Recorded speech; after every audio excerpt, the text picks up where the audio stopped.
Avez-vous déjà vécu quelque chose, mais quelque chose qui vous est tombé dessus, que vous n'avez pas choisi? C'est de ça dont on va parler dans cette vidéo. Quelqu'un sur Reddit a voulu partager son histoire, pas son histoire directement, mais l'histoire qui est arrivée à son père.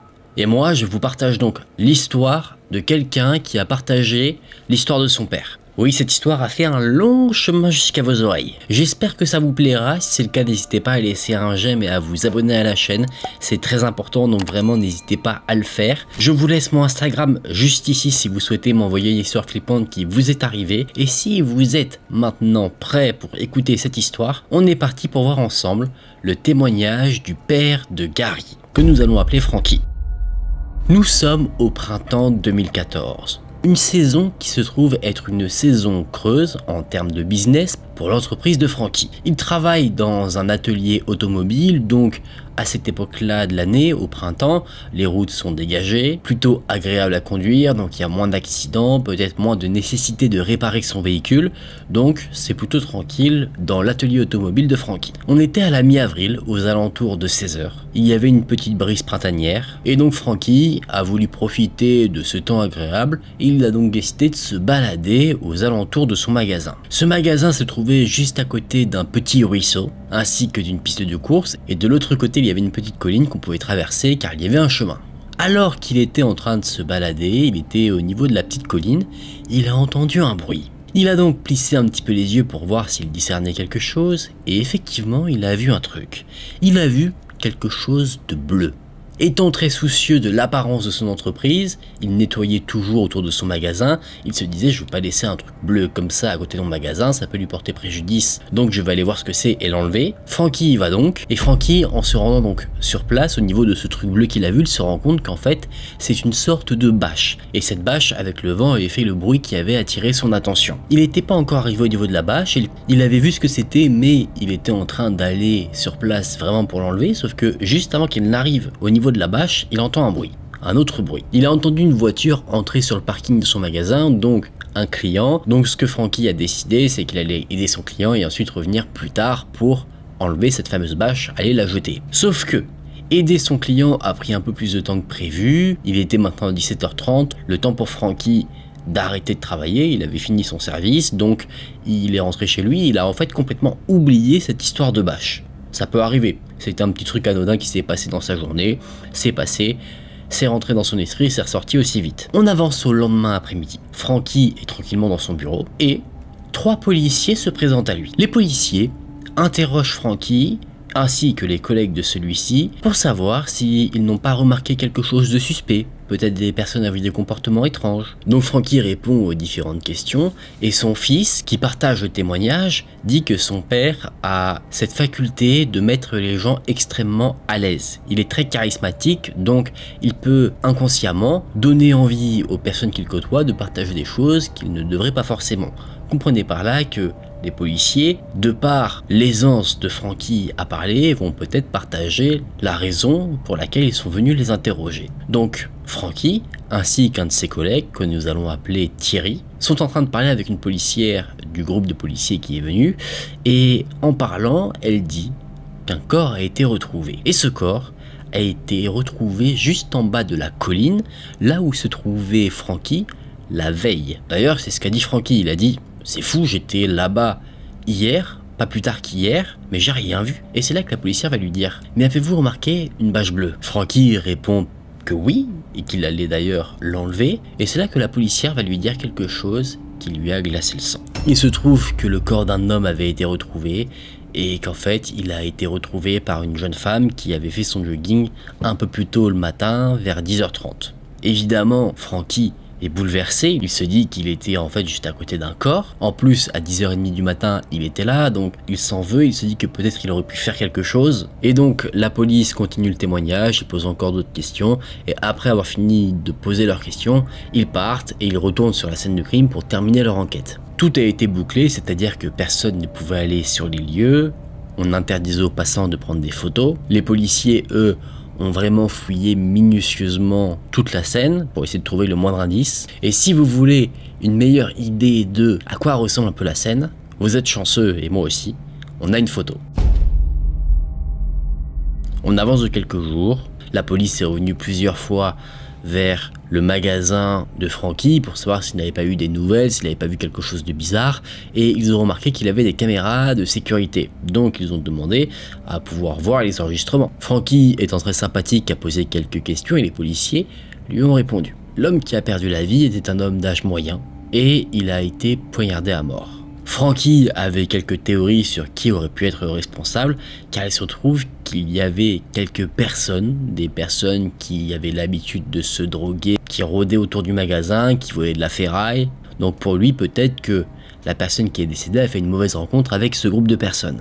En plus, Franky a déjà eu des altercations avec ces personnes qui avaient tendance à abuser de substances. Il avait même reçu des menaces de leur part. Donc, Franky a suggéré à la police d'aller checker un petit peu de leur côté pour voir s'ils n'auraient pas quelque chose à voir dans cette affaire. La police a dit qu'ils allaient voir et ils sont ensuite partis. Après le passage de la police, Franky ainsi que son collègue décident d'aller dans la colline, non pas pour aller faire les curieux et voir s'ils trouvent quelque chose vis-à-vis du crime ou quoi que ce soit, mais ils avaient l'habitude de parcourir un petit peu les lieux parce que des gens venaient parfois jeter des trucs dont ils ne voulaient plus. Ils s'en servaient un peu de déchetterie, ce qui n'est pas cool du tout pour l'environnement en soi, mais ils faisaient ça. Et pour l'atelier de Franky, c'était une petite aubaine parce qu'il pouvait comme ça récupérer des pièces, de la ferraille, ce genre de choses. Donc il est parti avec son collègue et alors qu'il regarde un petit peu ce qu'il y a, plus loin que la scène de crime, il trouve dans un arbre une sorte de chariot rouge. Avec son collègue, il l'enlève des arbres et rapidement, il remarque que dessus, il y a quelque chose de très étrange. Il y a ce qui semble être du sang. Il y en avait partout, sur la poignée, sur les côtés, sur les roues. Au début, ils ont pris ça pour de la rouille, de loin, mais sachant qu'il travaille dans un atelier, il sait quand même faire la différence à l'œil entre de la rouille et du sang. Et là, il n'y a aucun doute. Et il y a autre chose qu'il y avait dans ce petit chariot. Ce qu'il y avait, c'était des cheveux humain. Évidemment, suite à cette nouvelle découverte, Franky décide de ne pas la garder pour lui, il appelle immédiatement la police. La police a pris l'appel, mais ils étaient assez sceptiques vis-à-vis de la découverte. La police est arrivée, il y avait même parmi le groupe de policiers qui est venu un policier scientifique, et ils ont posé des questions à Franky, mais ils les ont posées d'une manière assez particulière, comme s'il commençait à le suspecter. On peut le comprendre, comment ça se fait que lui trouverait comme ça quelque chose que les policiers n'ont pas vu. Il demande pourquoi il pense que c'est du sang. Franky répond parce qu'on dirait que c'est du sang. Et pourquoi il pense que les cheveux sont des cheveux humains, et il répond de la même manière, parce que ça ressemble à des cheveux humains. Des tests ont été réalisés, et effectivement ce qui ressemble à du sang était bien du sang, donc le chariot a ensuite été emmené par la police en guise de preuve. Franky a continué de parler avec la police, il a encore donné une nouvelle fois son avis sur qui est le ou les responsables. Après ça, on le fait tous, hein. On a toujours notre avis sur ce genre de questions. Après, est-ce qu'il est vrai ou pas, ça c'est encore autre chose. Et 2 jours encore ont passé ensuite. Franky voulait aller faire quelques courses et il avait 2 chemins pour aller au magasin auquel il voulait aller.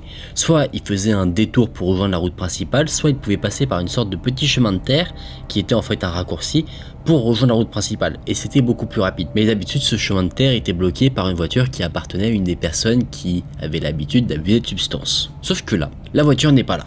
Donc, Franky décide de profiter de l'opportunité et d'emprunter le fameux chemin de terre. Et c'est un peu plus loin sur le chemin de terre que là, il retrouve la voiture qui normalement bloquait le passage. Cette voiture est devant une cabane qui est généralement habitée. C'est pas une maison, mais c'est en gros une cabane qu'utilisent des sans-abri, notamment une jeune femme très maigre. Donc, Franky remarque la fameuse voiture qui habituellement bloquait la route, et derrière, il y a quelqu'un qui est assis sur les genoux avec le haut du corps dans la voiture. Franky décide de jeter un petit coup d'œil en restant dans son propre véhicule, et il voit qu'il y a la femme qui habite dans la cabane. Franky sait que normalement elle vit avec un homme, et elle remarque que cette femme est entourée de produits chimiques. Elle a plein de bouteilles, du dissolvant, plein de trucs autour d'elle. Pour Franky, c'est sûr, elle et peut-être son compagnon sont les coupables du meurtre qui a été réalisé quelques jours plus tôt. Parce que pourquoi elle nettoierait comme ça sa voiture avec autant de produits chimiques? C'est comme si elle cherchait à cacher des preuves. Elle n'utilisait pas d'eau, elle rinçait pas du tout,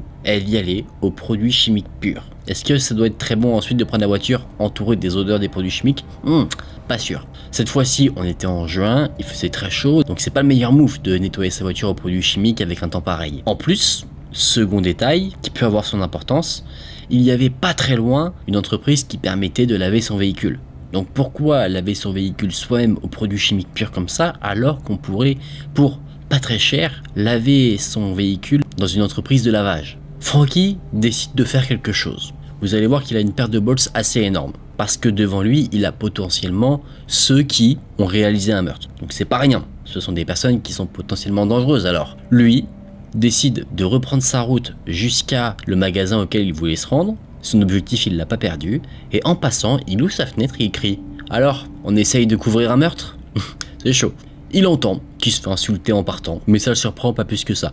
Pour lui, c'est sûr, ce sont les responsables du meurtre, mais c'est pas parce qu'ils ont fait un meurtre que ça va l'empêcher de leur lâcher une petite pique au passage. Une fois arrivé au magasin, là, Frankie se dit qu'il va quand même appeler la police. Donc il appelle et il explique ce qu'il a vu. Et là, la police, contrairement au moment où il a découvert le fameux chariot, eh bien, le prend très au sérieux. Frankie a expliqué qu'il avait vu la femme nettoyer de manière très agressive son véhicule, qu'elle frottait vraiment de manière très agressive comme s'il y avait des choses qu'elle n'arrivait pas à faire partir, et la police s'est rendue super rapidement sur place, vraiment. Ils ont parlé avec ceux qui vivaient dans la cabane et le lendemain, il y a eu une arrestation. Ils ont trouvé dans la cabane une énorme tache de sang. Et quand la police a trouvé cette fameuse tache de sang, là, la femme qui nettoyait son véhicule a fondu en larmes.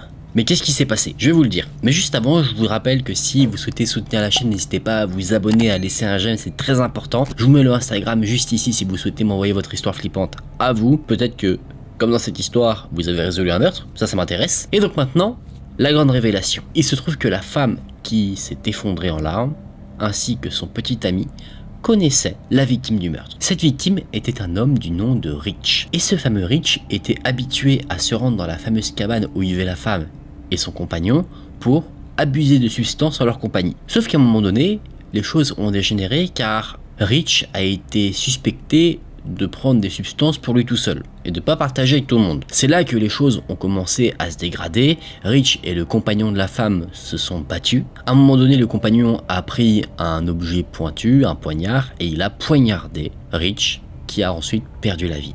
Il a saigné sur le sol, d'où le fait qu'on ait retrouvé du sang dans la cabane. Il a perdu la vie sur place. Et ne sachant pas quoi faire, le couple a décidé de prendre un chariot, le fameux chariot qui a été retrouvé, pour mettre le corps du fameux Rich dessus. Ils l'ont déplacé, l'ont mis dans leur véhicule, ce qui a taché le véhicule, donc expliquant pourquoi la femme essayait de le nettoyer après. Ils ont enveloppé le corps dans une bâche bleue et ils ont ensuite conduit un petit peu pour pousser le corps plus tard en bas de la colline. Ils ont ensuite abandonné la charrette dans le ruisseau pensant que le courant allait l'emporter loin, ce qui n'a pas été le cas, et ils sont ensuite repartis pour essayer de camoufler les autres preuves qui restaient. Les responsables ont été arrêtés, la personne qui a commis le meurtre, parce qu'en soi la femme était complice mais elle n'a rien fait dans l'histoire à part essayer de camoufler des preuves, donc le vrai responsable est le mari, un certain Donald, qui a été arrêté et condamné à 45 ans de prison. C'est là que le témoignage s'arrête, donc dans cette histoire, et c'est ça en fait qui m'a donné envie de la partager, c'est qu'un homme qui n'a rien à voir avec la police, la personne gère un atelier automobile, il y a cette personne a résolu un meurtre. Elle a trouvé les preuves les plus incriminantes et les responsables. C'est quand même incroyable. Tout ça en gardant quand même un certain sang-froid parce que passer à côté de personnes que tu suspectes vraiment d'être des tueurs et leur dire alors on cherche à cacher un meurtre, franchement faut y aller parce qu'à tout moment les personnes auraient pu faire des représailles. En plus, sachant qu'il avait déjà subi des menaces de la part de ces personnes, peut-être qu'il aurait pu être une victime à un moment donné. En tout cas, quoi qu'il en soit, tout est bien qui finit bien. J'ai beaucoup aimé vous partager cette histoire et j'espère que vous avez apprécié l'entendre. Et voilà les amis, fin de cette histoire, ce qui annonce aussi la fin de la vidéo. J'espère que vous avez passé un bon moment. Personnellement, c'était un vrai plaisir. Je pense que la personne qui a partagé l'histoire de son père est très fière de lui. Et ça fait une sacrée histoire aussi à raconter, de dire mon père, tu vois, à l'école quand tu fais un peu les batailles, moi mon père il fait ça, mon père il fait ça comme métier, mon père il fait ça, toi tu peux dire, est-ce que ton père il a déjà résolu un meurtre? Je crois pas. Est-ce que ton père il peut s'asseoir à la table du bien? Pas sûr. Sacrée histoire, vous en conviendrez, ça change des histoires de Reddit que j'ai l'habitude de raconter sur la chaîne. Là on a quelque chose où une personne ne vit pas un truc d'horreur immédiatement, mais il y a un truc qui se passe à côté de lui, en plus il le résout. Là il n'y a pas de frustration, on sait qui sont les méchants, le pourquoi du comment, ça j'aime bien. J'espère que vous avez aimé la vidéo, si c'est le cas n'hésitez pas à laisser un j'aime, n'hésitez pas aussi à vous abonner à la chaîne, je compte sur vous. Je vous mets mon Instagram de nouveau juste ici, si vous souhaitez m'envoyer une histoire qui vous est arrivée ou juste me suivre. Merci d'avoir regardé la vidéo jusqu'à la fin, je vous dis à très vite pour une nouvelle vidéo, c'était Aken, prenez soin de vous, salut.